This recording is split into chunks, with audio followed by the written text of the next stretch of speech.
As dusk settled over the suburbs of San Francisco, Elizabeth Parker gazed out the window of her home. At over 60, her face bore the gentle wrinkles of a life well lived. Elizabeth, who had worked as a teacher for many years, now spent her days volunteering since retirement. "It's already 5 o'clock," she murmured as she made her way to the kitchen. While preparing dinner, her thoughts drifted to her daughter Sarah, her husband Mark, and their 10-year-old granddaughter Sophie. Her relationship with Sarah had grown cold over the past few years. Sarah's words, "Mom, stop meddling in our lives," echoed in Elizabeth's ears. Sarah tended to interpret Elizabeth's parenting advice as criticism. Elizabeth let out a deep sigh. If only Sarah and I could talk things through a bit more, for Sophie's sake.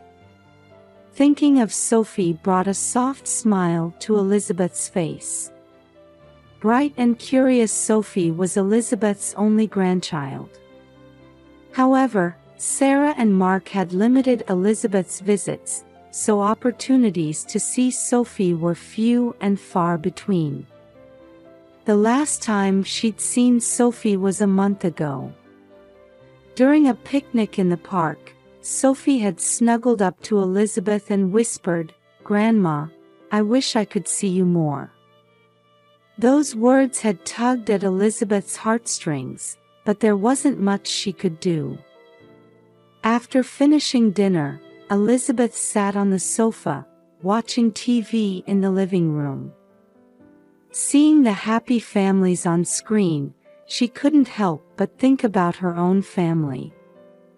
If only things were a little better with Sarah. The thought crossed her mind. But Elizabeth quickly brushed it aside. "I can only do what I can do now," she reminded herself.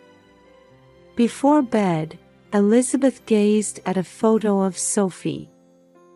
"Good night, Sophie.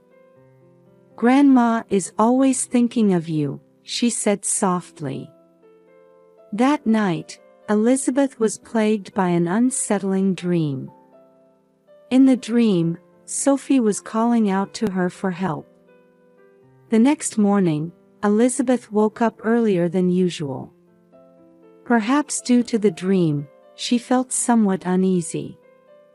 As she went through her morning routine, she couldn't stop thinking about Sophie. At 9:30 a.m., just after finishing breakfast, the phone suddenly rang. Seeing Sarah's name on the caller ID, Elizabeth hesitated for a moment but quickly picked up the receiver. "Mom." Sarah's voice was trembling. "Sophie. Sophie is missing." Elizabeth caught her breath. "What? Since when?" "Since yesterday evening. She didn't come home from school," Sarah answered, her voice on the verge of breaking down. The unsettling dream from the night before flashed through Elizabeth's mind. "Have you contacted the police?" "Yes, but..." Sarah's voice trailed off. "Mom, could you come over? Please." It had been a while since Sarah had made such a request. Elizabeth answered without hesitation, "I'll be right there." 30 minutes later, Elizabeth arrived at Sarah and Mark's house. Sarah, who opened the door, was pale, her eyes red from crying. "Mom, thank you for coming," Sarah embraced Elizabeth. Entering the living room, Mark was talking with a police officer. Elizabeth observed Mark's demeanor. He looked tired, but there was something oddly calm about him. The police officer turned to Elizabeth and began to explain. "We're currently searching the surrounding area. We're also questioning Sophie's friends and teachers." Elizabeth nodded and asked, "Is there anything I can do to help?" Yes, could you provide us with a recent photo of Sophie and tell us about her recent behavior? Elizabeth provided Sophie's latest photo and gave a detailed account of Sophie's demeanor when they last met. All the while, she carefully observed Sarah and Mark's reactions. Sarah continued to cry, but there was something off about Mark's attitude. He seemed unnaturally calm. After the police officer left, Elizabeth asked Sarah and Mark, "Has there been any change in Sophie's behavior recently?" Sarah shook her head. "Not really." However, Elizabeth didn't miss the momentary tension in Mark's expression. For the rest of the day, Elizabeth joined Sarah and Mark in searching the neighborhood. By evening, they hadn't found any leads on Sophie's whereabouts. Back at home, Elizabeth sank into a chair, exhausted. However, her mind was a whirlwind of thoughts. Sophie's disappearance, Sarah and Mark's unnatural behavior, and last night's unsettling dream. "Sophie, where are you?" Elizabeth whispered, staring into the darkness outside the window. "Grandma will surely find you." At that moment, Elizabeth didn't know that this event would dramatically change her life. A week had passed since Sophie's disappearance. Elizabeth had been spending sleepless nights by the phone. During the day, she participated in search efforts, and at night, she was consumed by worry. On this night too, Elizabeth sat sleepless on the living room sofa. The clock showed 2 a.m. Outside, a gentle rain was falling. Suddenly, she heard a faint knock. Elizabeth jumped up and hurried to the door. At this hour, she thought as she opened it, revealing an unbelievable sight. A small figure stood there, soaked by rain and covered in mud. On closer look, it was Sophie. But she looked nothing like the Sophie Elizabeth knew. "Sophie!" Elizabeth gasped. Sophie's clothes were in tatters, her hair tangled, and her face was scratched. Above all, her eyes were filled with fear. "Grandma!" Sophie's voice trembled. "Help me, please." Elizabeth immediately embraced Sophie and brought her inside. "It's okay, Sophie. Grandma's here now." While holding Sophie, Elizabeth reached for her cell phone. "I need to contact Sarah." But suddenly, Sophie grabbed Elizabeth's hand. "No. Grandma, please. Don't call Mom and Dad." Sophie's eyes were filled with fear and desperation. Elizabeth was confused but, seeing her granddaughter's state, put down the phone for now. "All right, Sophie." "But why?" Sophie began to speak in a shaky voice. "Dad and Mom. Dad and Mom." She stumbled over her words and began to cry. Elizabeth gently hugged Sophie, trying to calm her. "Take your time, sweetie. Grandma's right here." After a while, Sophie seemed to calm down a bit. Elizabeth went to the kitchen and brought back some warm milk and cookies. "Here, eat this first. Then we'll talk slowly, okay?" Sophie looked at Elizabeth with grateful eyes and slowly began to eat. After finishing, Sophie took a deep breath and started to speak. "Dad and Mom, they hit me. Sometimes, They don't give me food." Elizabeth gasped. In her mind, past events flashed by like a slideshow. Sarah and Mark's unnatural behavior, Sophie's previous demeanor, everything started to make sense. Sophie continued. "They said my grades at school were bad, but I was really trying my best. But Dad and Mom got angry." Her words pierced Elizabeth's heart. "That day, when I came home from school, Dad was really angry. I got scared and ran away." "Where did you go?" Elizabeth gently asked. "At first, I slept in the park. But it was cold, so I went to my classmate Jake's house. Jake's mom let me stay there." Elizabeth was moved by Sophie's courage. A 10-year-old girl, trying so hard to survive. "But I couldn't stay there forever, and I remembered you." Sophie held Elizabeth's hand. "I thought you would help me." Elizabeth hugged Sophie tightly.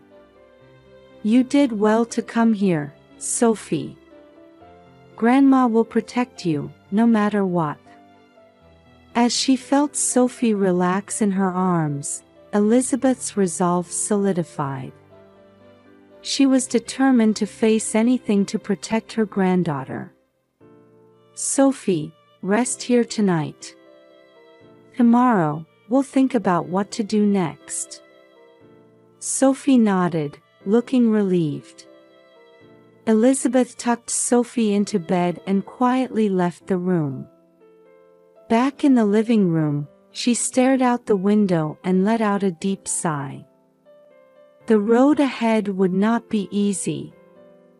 But Elizabeth was prepared to face any challenge to protect Sophie. As dawn approached, Elizabeth quietly prayed, "God, please give us strength." As the morning sun streamed in, Elizabeth had been awake all night. Sophie's shocking confession wouldn't leave her mind. She steeled her resolve. "To protect Sophie, I need solid evidence." First, Elizabeth photographed Sophie's injuries. Seeing the small body covered in bruises broke Elizabeth's heart, but she tried to remain calm. "Sophie, you've been so brave. Let's keep going for just a bit longer," Elizabeth gently encouraged.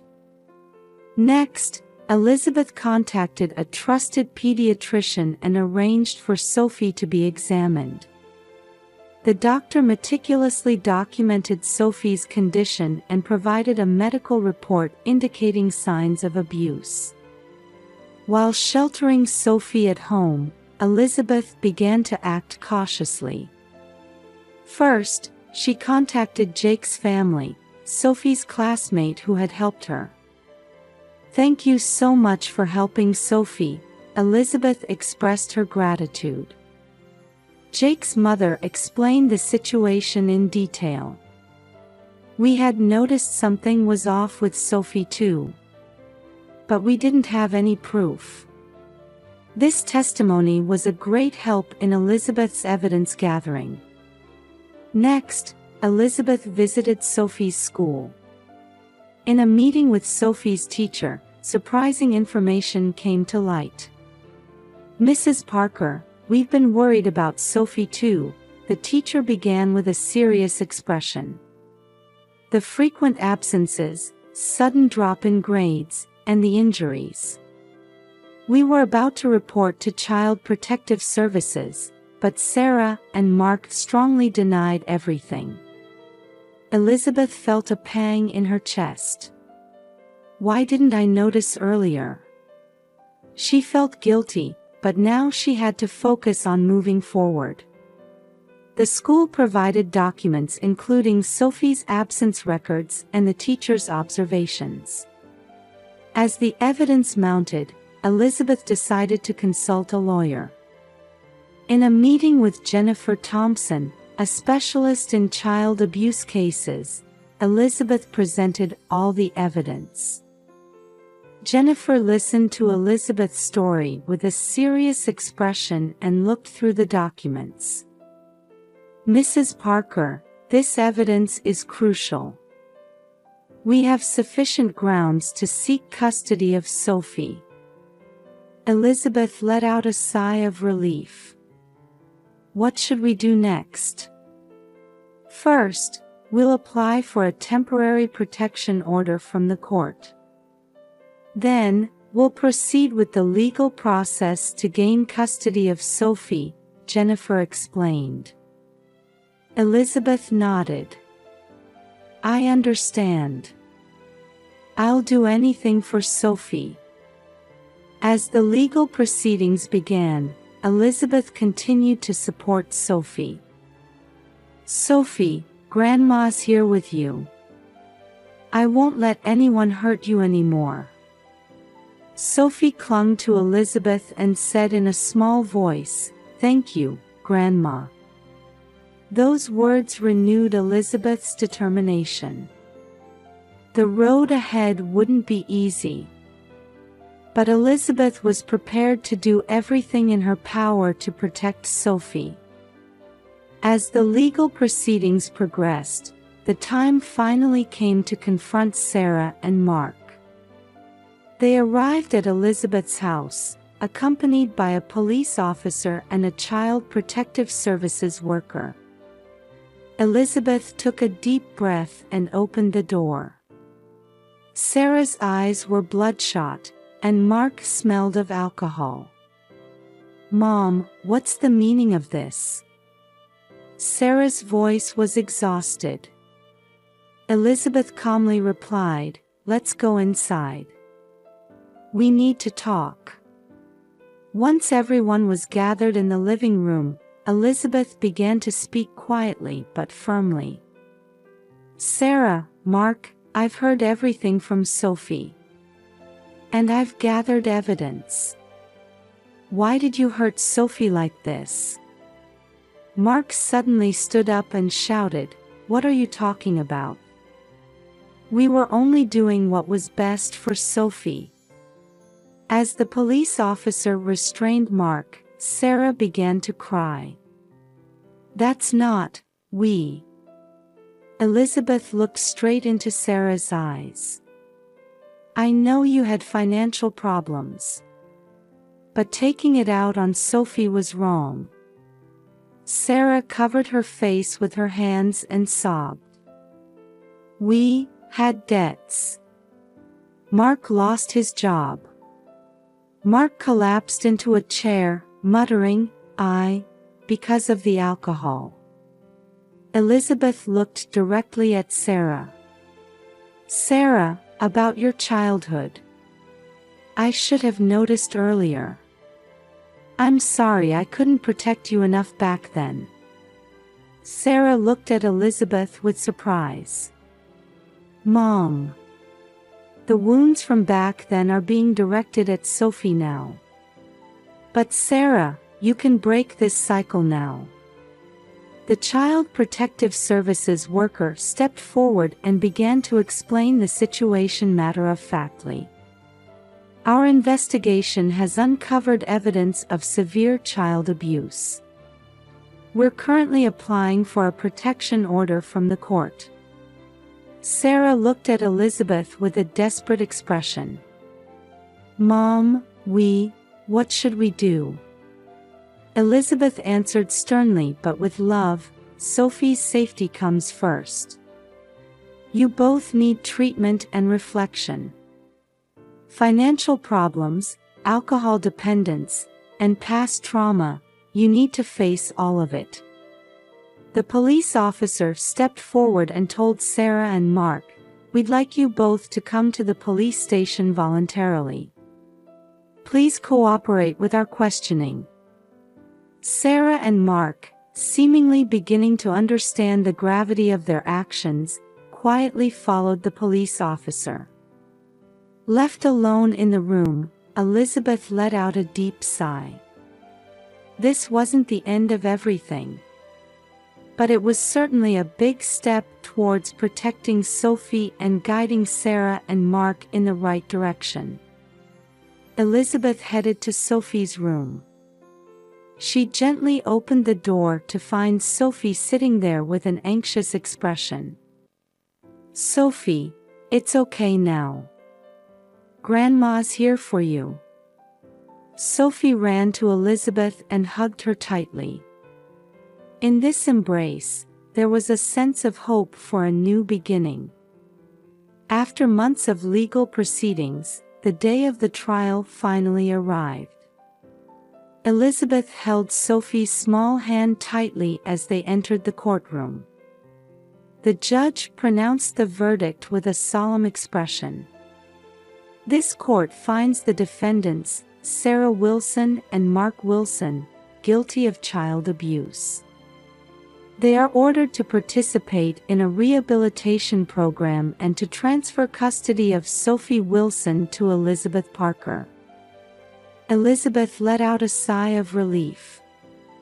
Sophie clung to Elizabeth, whispering, "Grandma." As they were leaving the courtroom, Sarah and Mark approached them. Their expressions were filled with regret. Sarah said tearfully, "Mom, Sophie, we're so sorry. We'll definitely rehabilitate ourselves and wait for the day we can see Sophie again." Mark nodded and added, "We'll never make the same mistake again. Sophie, we'll keep trying until you can forgive us." Elizabeth looked at them with stern but warm eyes. "I'll be watching your efforts.